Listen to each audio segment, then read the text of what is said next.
Hvězda padá tmou, ztrácíš čas myšlenkou, smím jednou být blíž mým snům.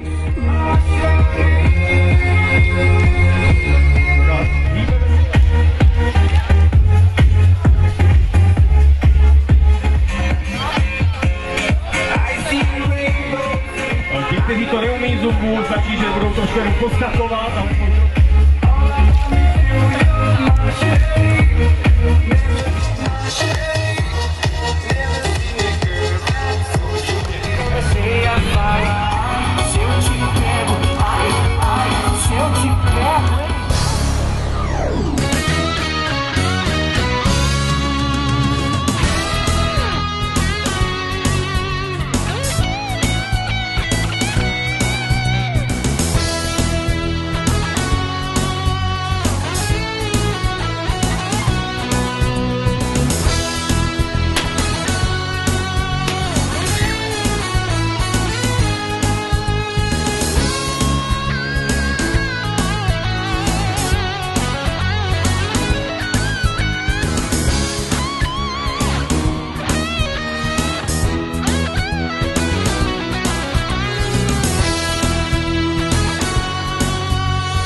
no a teď už budeme brát. Možná 4 nebo 5, protože nyní jde Robert, ten se to nebolí. Robert Zvěrik, olympijský vítěz v 10 boji z roku 1992. Koni, nebo parkour, krásně. Robert Zvěrik. A teď se tím přidají kluci, ano.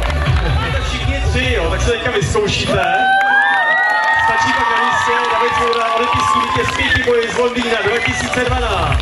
Tak a tleskáme do rytmu, ať Roman díky má skákat. Jo, to je ono, přesně tak. A dokonce to točí, ano, Čertíka. Teď si tady určitě pak budou mít něco volného. Jo, to je ono. Jo,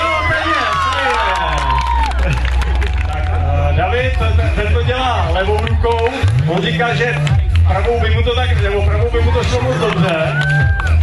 Tak teďka někdo, hele, nejde, tak toč to tady slečně, tak si to zkusí. Klidně možná jsem třeba trošku zkrátil, tak třeba to točit na sebou. Děláme to bez švihadla, že stačí jenom trošku nadskočit.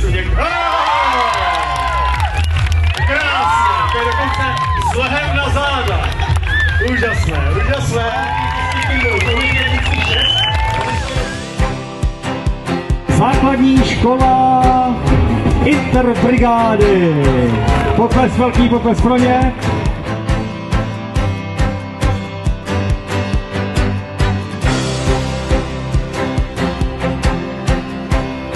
Základní škola Eden. Základní škola Eden na druhém místě.